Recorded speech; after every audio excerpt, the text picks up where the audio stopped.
Okay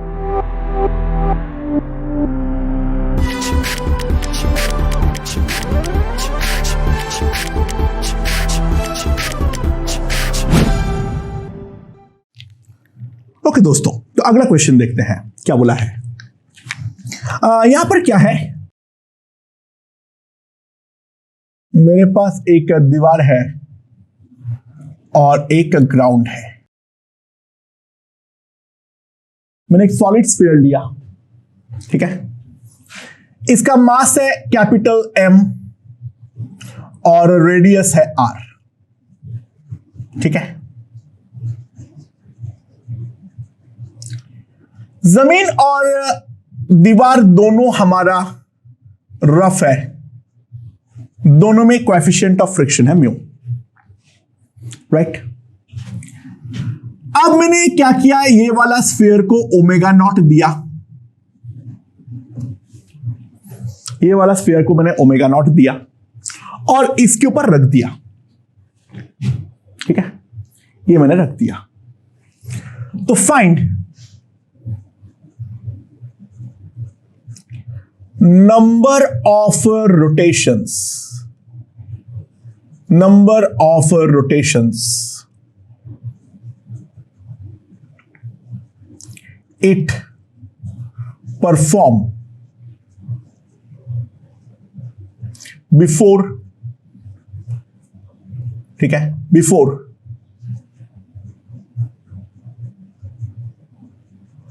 coming to stop. ये रुक जाने के पहले टोटल कितने रोटेशंस करेंगे, वो चीज हमें निकालनी है, ठीक है। Let's see. अच्छा, सबसे पहले क्या होगा, मैं जैसे ही इसको रखूंगा तो ये वाला पॉइंट का omega naught R downward velocity होगा और ओमेगा नॉट आर इस पॉइंट का राइटवर्ड वेलोसिटी होगा। तो ऑब्वियस सी बात है, यहां पर हमारा दो फ्रिक्शन लगेगा, एक ऐसा और एक ऐसा। इसके बाद दो फ्रिक्शन इस तरीके से लगेगा, F1 और F2। हाँ, ऑब्वियस सी बात है, यहां पर दो नॉर्मल भी लगेगा, एक यहां पर N1, एक यहां पर N2। एंड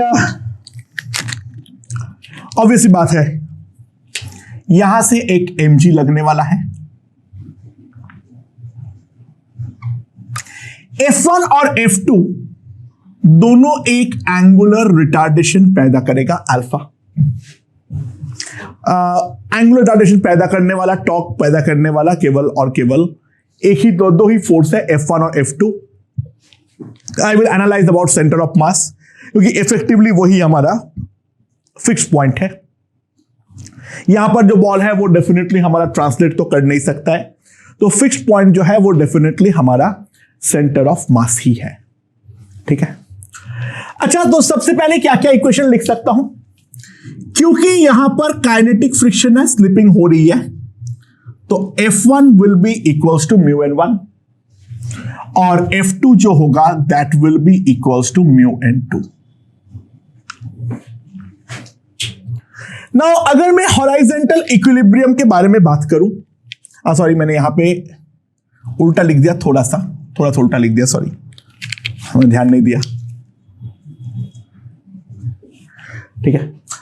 यहां पर अगर हम ध्यान दें, हॉराइजेंटल इक्विलिब्रियम के लिए F1 must be equals to N2 and vertical equilibrium के लिए N1 must be equals to mg, N1 plus F2 must be equals to mg। अच्छा, यहां पर एक एजम्पशन है, वो एजम्पशन ये है, जो ये वाला स्फीयर जो है ये ऊपर चढ़ के नहीं निकल जा रहा है, यानी जमीन के साथ कांटेक्ट है। एक पॉसिबिलिटी डेफिनेटली बनेगी जो ये इसके ऊपर चढ़ जाए, ठीक है, अलोंग द वॉल। उसे कंडीशन भी सोच सकते हैं, सोचना एक बार। खैर, हम लोग वो वाला केस कंसीडर नहीं करना चाह रहे हैं, यहां पर वो कांटेक्ट में है, डोंट वरी। सो अब मेरे पास क्या लिख सकता हूं मैं, अगर मैं टॉर्क के बारे में बात करूं तो टॉर्क प्रोड्यूसिंग दो ही फोर्स है, that is F1 into R, F1 का टॉर्क, और F2 का torque F2 into R, that is equals to I into alpha. Now I कितना है हमारे पास, 2/5, सॉलिड स्फीयर दिया हुआ है तो 2/5 mr² इंटू अल्फा। ठीक है, सो F1 plus F2 2/5 mr into alpha. So alpha का वैल्यू जो मेरे पास आ जाएगा 5/2 mr into F1 plus F2। ये हमारा अल्फा का वैल्यू यहां से आ जाएगा। ठीक है, नाउ लेट्स सी क्या है मेरे पास, F1 equals to μn1, F2 equals to μn2। तो यहां से अगर मैं देखूं, F1 है μn1, ठीक है, और n2 जो है वो है हमारा F1। तो F2 जो मैं लिख सकता हूं, F2 जो मैं लिख सकता हूं म्यू इंटू F1 यानी μ² इंटू n1,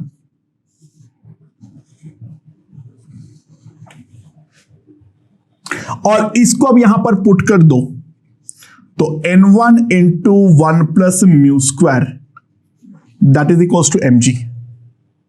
तो मेरे पास n1 जो है वो आ जाएगा mg upon 1 plus μ²।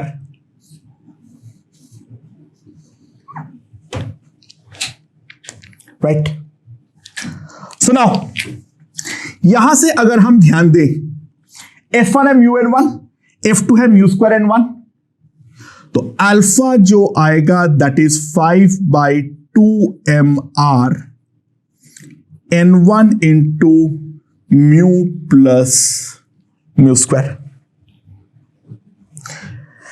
And n1 का वैल्यू अगर मैं पुट कर दूं 5/2 mr mg into 1 plus μ² into mu plus μ²। m is gone, तो अल्फा जो आएगा मेरे पास, अल्फा मेरे पास कितना आ जाएगा 5 μg into 1 plus mu 2 into R 1 plus μ²। ये हमारे पास अल्फा का वैल्यू आ जाएगा।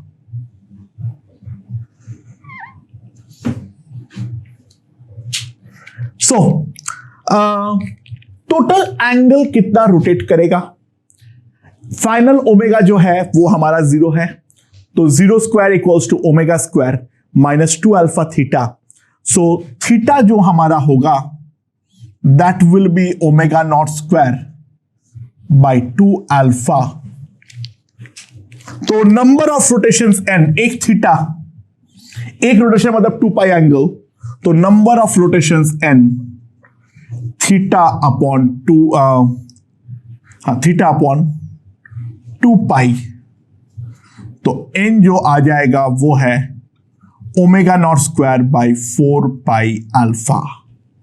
अल्फा का वैल्यू यहां से पुट कर दो, मेरे पास नंबर ऑफ रोटेशंस जो है वो आने जाने वाला है। काफी आसान क्वेश्चन है। तो इसी प्रोफाइल का एक दूसरा क्वेश्चन भी देखते हैं। क्या है मेरे पास, एक non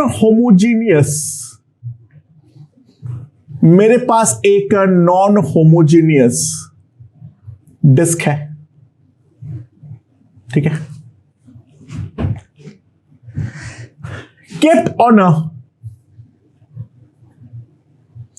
kept on a rough horizontal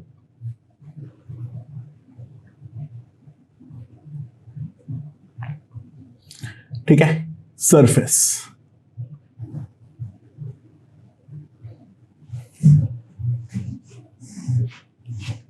okay, अच्छा, नाउ इट्स अ टोटल मास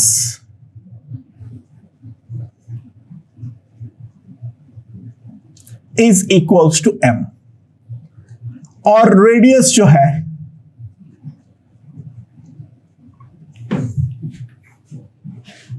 ठीक है वो है r।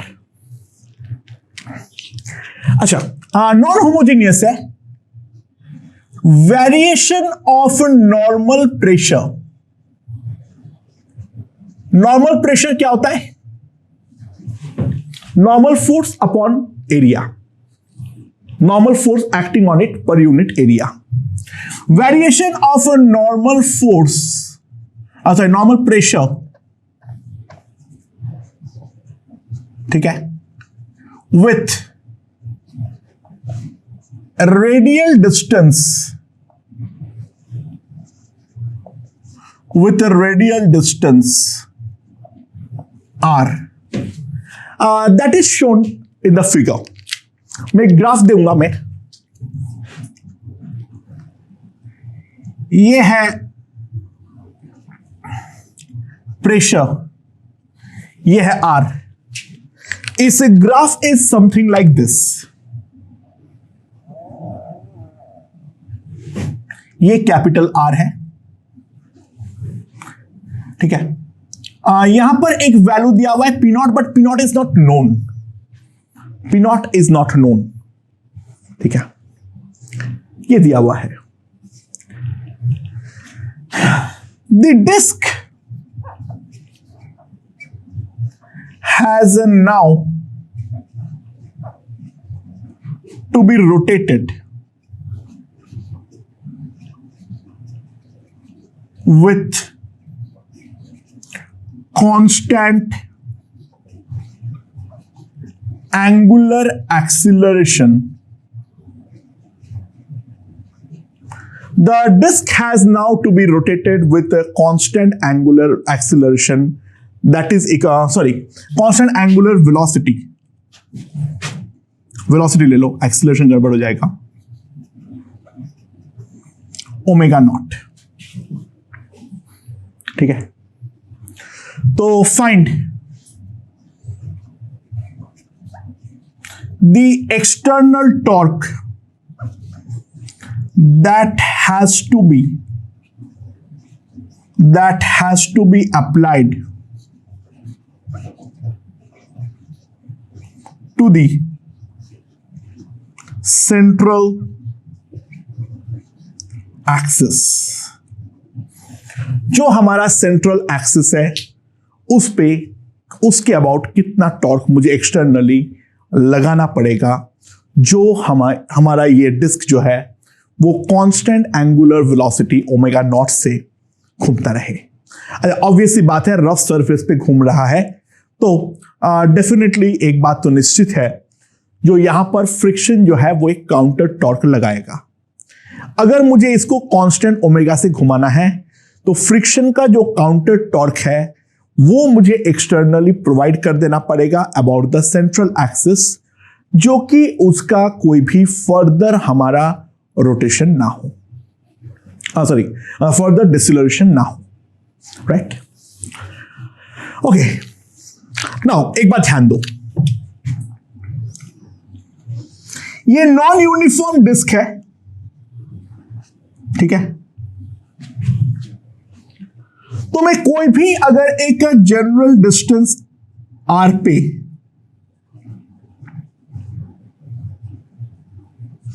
इसका मास पर यूनिट एरिया सिग्मा निकालना चाहूं तो मैं किस तरीके से निकालूंगा? अंडर डिस्टेंस ऑफ r मैंने एक पतला सा स्ट्रिप काट लिया ऑफ थिकनेस dr, ठीक है। तो इसका करस्पॉन्डिंग जो dm आएगा that will B sigma into da,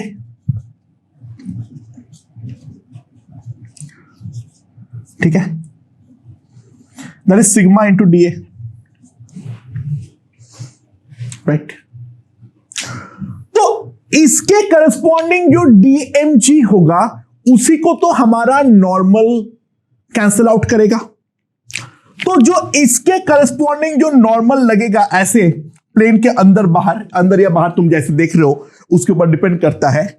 मान लो मैंने पीछे से देख रहा हूं तो सारे डीएन जो है ऐसे ऊपर आएगा। तो नेट जो डीएन होगा that will be equals to DM into G sigma G into DA. तो जो हमारा नॉर्मल प्रेशर होगा that is equals to sigma into G. और ये वाले ग्राफ से एक चीज एविडेंट है, P by P naught plus small r by capital R that is equals to 1। तो मेरे पास जो आएगा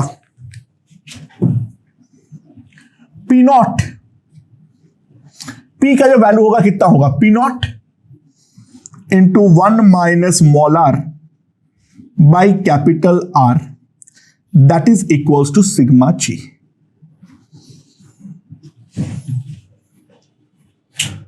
अच्छा दोस्तों, क्या मैं पी नॉट का वैल्यू निकाल सकता हूं? जी हां बिल्कुल। ध्यान देना, डीएम जो है वो है मेरा sigma into DA that is equals to 2 pi R D R into sigma. So अगर मैं इंटीग्रेट करूं, जो मेरा टोटल मास जो दिया हुआ है वो तो हमारा कैपिटल एम दिया हुआ है, that is 2 pi sigma P naught by g into integration. इसका मुझे इंटीग्रेट करना है इंटू आर करके, तो कितना आएगा, integration R D R minus integration R square D R by capital R, दोनों इंटीग्रेट होगा from 0 to capital R, right. So मेरे पास क्या आ जाएगा, M G is equals to 2 pi P not, ठीक है, this is R square by 2 minus R square by 3। तो यहां पे हमारे पास हो जाएगा आर स्क्वायर बाई 6, वो 2 से कटेगा तो pi P not R square by 3। तो मेरे पास पी नॉट का वैल्यू जो है वो आ चुका है, मेरे पास पी नॉट का वैल्यू जो है वो हमारे पास आ चुका है। सो सिग्मा जो है that is equals to P naught यानी 3mg by pi R square divided by g into 1 minus small R by capital R. ये हमारे पास क्या आ जाएगा, सिग्मा। तो इसको मैं अगर ढंग से लिख दूं, 3m by pi R cube into capital R minus small R, ये हमारा सिग्मा है as a function of R. हमारे पास यहां पे सब कुछ नोन टर्म्स में है, अननोन टर्म्स को मैंने सारे समाप्त कर चुका हूं। तो अब जो मेरा डीएन है उस डीएन के करस्पॉन्डिंग हमारा म्यू डीएन, अगर जो हमारा फ्रिक्शन फोर्स को देखूं तो फ्रिक्शन फोर्स, ध्यान देना, मेरा सारे ऐसे टेंजेंशियल होने वाला है। देखो नेट फ्रिक्शन फोर्स तो 0 होने वाला है, ऑब्वियस सी बात है, बट फ्रिक्शन का जो टॉर्क होगा वो सारे के सारे हमारा एडअप होगा। फ्रिक्शन का जो टॉर्क होगा वो हमारा सारे के सारे डेफिनेटली एडअप होने वाला है। तो डी टाउ जो है that will be mu DN into R, and DN is nothing but mu g sigma DA into R. तो डी टाउ जो आएगा sigma 3 mu M g by pi R cube, ठीक है, minus R square into D R. ये हमारे पास आएगा, right. I think इस पर नाउ सिंपल, मुझे अब सिंपली इंटीग्रेट करना है। तो जो टोटल फ्रिक्शन का टॉर्क होगा 3 म्यू एम जी, सॉरी मैं डीए को लिखना ही भूल गया शायद, हाँ सिग्मा लिखा आर लिखा, sorry sorry sorry sorry sorry sorry sorry, हाँ डीए लिखना मैं भूल गया, इसमें केवल डी आर लिख दिया मैंने। सिग्मा इंटू आर तो मैंने लिख दिया हूं, ठीक है, into 2 pi R D R, sorry pi pi gone, 6 mu M g by R cube, capital R small R square R cube into D R, ठीक है। सो जो हमारा टोटल टॉर्क होगा tau 6 mu M g by R cube, now capital R into integral R square D R from 0 to R cube D R from 0 to R. तो ये हमारे पास हो जाएगा r टू द पावर 4/3 और ये हो जाएगा r टू द पावर 4/4। तो r to the power 4/3 minus r to the power 4/4 will be r to the power 4/12. So that will be equals to 6 mu mg by r cube into r to the power 4/12. That is equals to mu mg r upon 2. तो ये हमारा net external torque, ये हमारा friction का torque है। और obvious सी बात है, टू मेंटेन ओमेगा,